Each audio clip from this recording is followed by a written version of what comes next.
Hello, my absolutely beautiful Libra friends, and welcome to your horoscope for November of 2022, where this month, Libra, yes, we've got an eclipse that is going to continue to refine the axis of Taurus and Scorpio we've been working on all year long. So not a ton of new information coming there, simply new application of revelation that has been presented to you.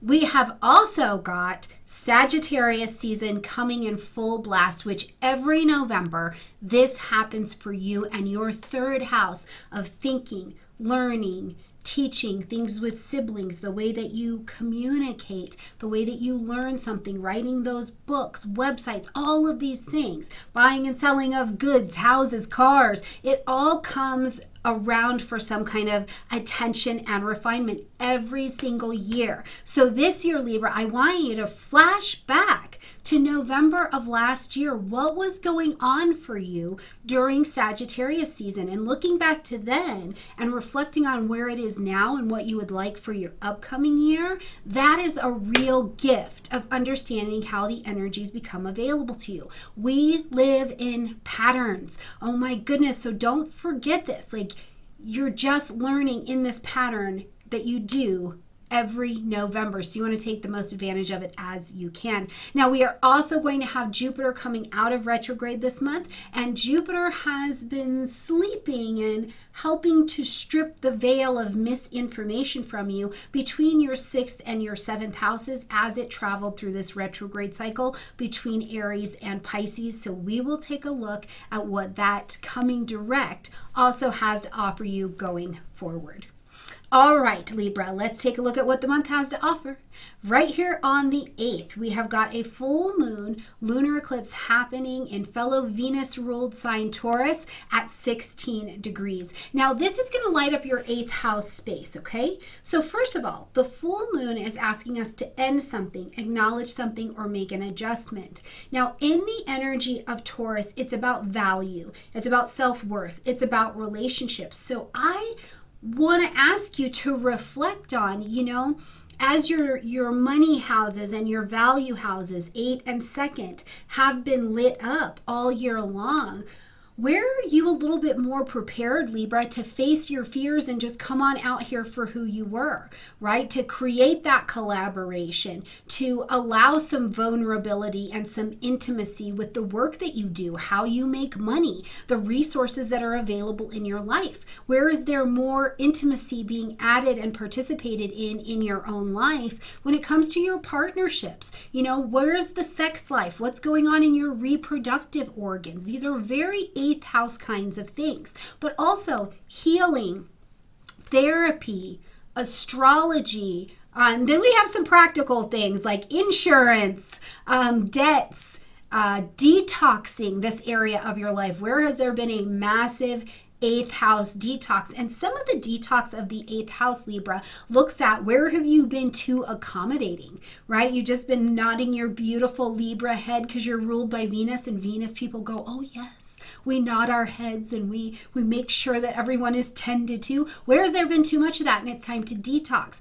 Where are there relationships, connections that it's time to detox? Where are there fears? It's time to detox. Financial things. Really, the 8th house is about understanding the intimate interconnection that allows Libra to be interconnected, not codependent, right? So there's a real air of freedom and self-sustainability that also comes from the 8th house as well.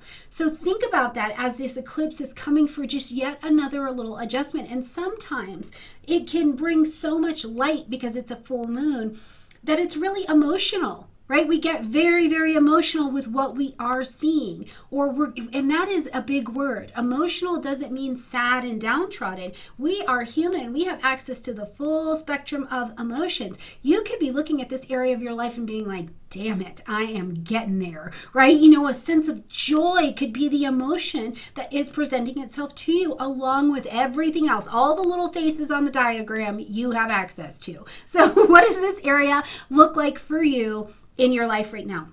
Now, something else I want to cue you back to, and I've been talking about it all year long, is what was going on for you 19 years ago. Because we missed the boat at that time, right? This nodal axis was alive and well at that time in your life, and we missed the boat. We missed the opportunity in 2003. So ask yourself, what did you want to do? What course were you on? And it's kind of like life interruptus happened. And now the universe comes back to get you, and you're able to apply the wisdom and tackle and go confidently in the direction of what you wanted in this 8th house arena in the first place. So let me know in the comment section down below, what was that? What was the life interruptus that happened for you? Okay, now when we get to the 16th, we're going to kick in this Sagittarian season I was telling you about. So on the 16th, we've got Venus moving into Sag. We have got on the 17th, Mercury moving into Sag. We have got on the 22nd, the Sun coming around to Sagittarius. And on the 23rd, we're going to welcome a new moon at just 1 whole degree of Sagittarius. Okay, so the 3rd house is stimulated, coming awake, coming alive for you. You're thinking. You could find that this time of your life gets very busy. Everybody wants to email you or they need something from you. Lots and lots of conversation. You're deciding to expand your horizons by learning something or by talking, right? This is a great energy. Are you going to be the teacher? Are you teaching in some way? I also think too, just because the ruling planet of this lunation, Jupiter, is still in retrograde for this first part of Sag season, that there's this energy around like you need to finish something in your daily routine, or you're finishing something in a relationship. And when I say daily routine, I want you to think about mundane things, right? Did you finish cleaning out that closet? What are the day-to-day mundane operational things? And you are being called to finish them so that you can expand your horizons. Think about it like that during this season. But have no doubt, Libra, your voice, whether it's written, whether it's spoken, whether it's on a global stage or it is in your kitchen, your voice and your thoughts and your knowledge and your wisdom want to be heard. Now, 3rd house is also siblings. So this could be a busy time. You're making decisions with siblings. You hear from a sibling you haven't heard from in a long time. Whatever that connection may be, these things could be showing up. I always get asked about buying and selling houses or cars or signing contracts. Yes, absolutely. Mercury is out of retrograde, out of the post-retrograde shadow time, and your 3rd house is lit up. So if there are agreements to be made, you've got a lot of support with a lot of planets out of retrograde to make sure you're moving forward.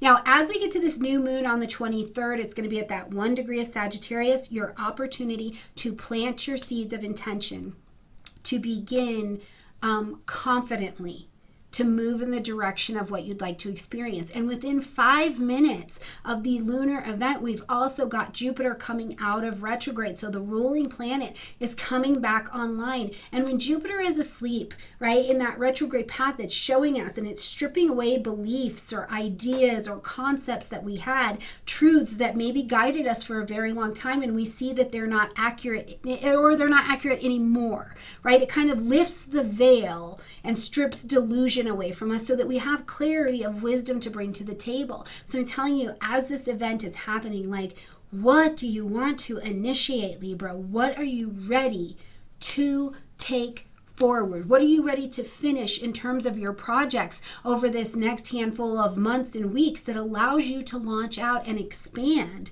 forward? Now, something to think about in the Jupiter retrograde energy is that Jupiter started the retrograde and pre-retrograde shadow time on May 4th at 28 degrees of Pisces. So locate that on your chart.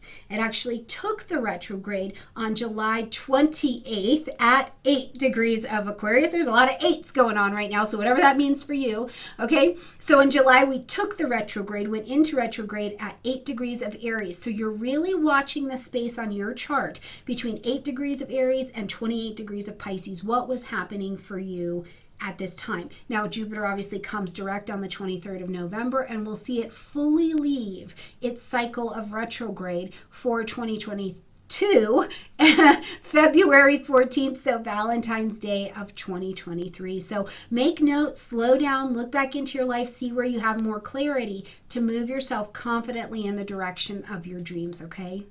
All right, my absolutely beautiful Libra friends, have a gorgeous month. I love you, and I look forward to seeing you next time. Bye, everybody.